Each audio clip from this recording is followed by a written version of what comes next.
Chicken snake মাত্র ২০ থেকে ২২ কিলোমিটারের সীমানা, যা ভৌগোলিক মানচিত্রে এর আকৃতি অনেকটা মুরগির গলার মতো সরু দেখায়, যে কারণে একে চিকেন নেক বলা হয়।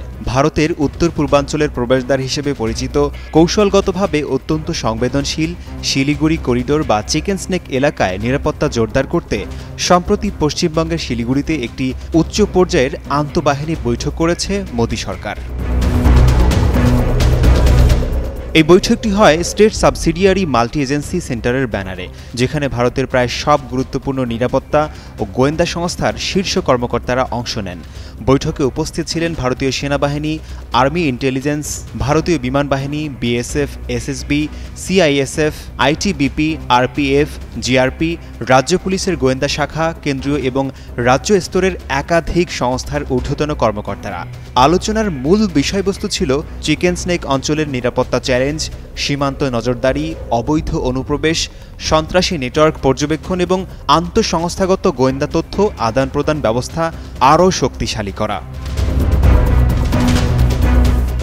ভারতের সংবাদ মাধ্যম ইটিভি ভারতের প্রতিবেদন অনুযায়ী দিল্লির লাল কেল্লার কাছে গাড়ি বিস্ফোরণের ঘটনার পর উত্তর পূর্ব ভারতের অন্যতম গুরুত্বপূর্ণ এই করিডোর অঞ্চল নতুন করে নিরাপত্তা দৃষ্টিকোণে চলে এসেছে। পাশাপাশি প্রতিবেশী দেশগুলো, বিশেষ করে বাংলাদেশ ও নেপালে রাজনৈতিক অস্থিরতার আবহ এবং ভুটান চীন সীমান্ত পরিস্থিতির সংশ্লিষ্টতা এই বৈঠককে নতুন গুরুত্ব দিয়েছে।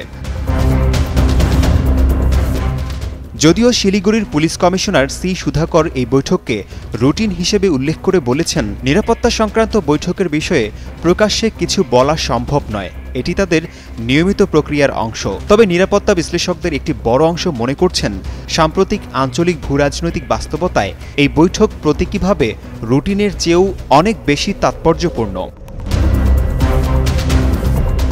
বৈঠক শেষে কয়েকটি গুরুত্বপূর্ণ সিদ্ধান্ত বাস্তবায়নের উদ্যোগ নেওয়া হয়েছে। বাগডোগরা বিমানবন্দরে নিরাপত্তা বহুগুণ বাড়ানো হয়েছে, কৃত্রিম বুদ্ধিমত্তা ব্যবহার করে যাত্রী তথ্য যাচাই ও আচরণগত স্ক্রিনিং শুরু করা হয়েছে। এনজিপি, শিলিগুড়ি জংশন, আলিপুরদুয়ার ও কোচবিহার স্টেশনে বিশেষ নজরদারি শুরু হয়েছে।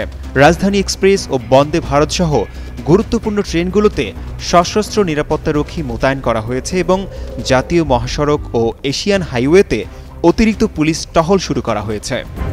বাংলাদেশ, নেপাল, ভুটান সীমান্তে নজরদারি বৃদ্ধি। ভারত সরকার একই সাথে ৩টি সীমান্তে নজরদারি বাড়ানোর সিদ্ধান্ত নিয়েছে। এর মধ্যে রয়েছে ভারত নেপাল সীমান্ত, ভারত ভুটান সীমান্ত ও বাংলাদেশ ভারত সীমান্ত। বিভিন্ন সূত্রে জানা গেছে, চিকেন স্নেক সংলগ্ন বিমান ঘাঁটিতে রাফাল যুদ্ধবিমান সহ অত্যাধুনিক বিমান প্রতিরক্ষা ও নজরদারি ব্যবস্থা প্রস্তুত রাখা হয়েছে। সামরিক বিশ্লেষকদের মতে এটা শুধু অভ্যন্তরীণ নিরাপত্তার জন্য নয়, বরং একটি স্পষ্ট ভূরাজনৈতিক প্রতীকী বার্তা, বিশেষ করে চীন ও দক্ষিণ এশিয়ার প্রতিবেশী রাষ্ট্রগুলোর প্রতি। চিকেন স্নেক বা শিলিগুড়ি করিডোর মাত্র ২২ কিলোমিটার চওড়া একটি ভূখণ্ড, যা উত্তর পূর্ব ভারতের ৭টি রাজ্যকে মূল ভূখণ্ডের সাথে যুক্ত করে। এই সংকীর্ণ করিডোরের চারপাশে রয়েছে পশ্চিমে নেপাল, দক্ষিণে বাংলাদেশ এবং উত্তরে ভুটান ও চীন সীমান্ত। ফলে এই একটি করিডোরের নিয়ন্ত্রণ বা নিরাপত্তা ভারতের জাতীয় সংহতি ও সামরিক নিরাপত্তার জন্য জীবন রক্ষাকারী কবচ। আশিকুর রহমান, যুগান্তর নিউজ।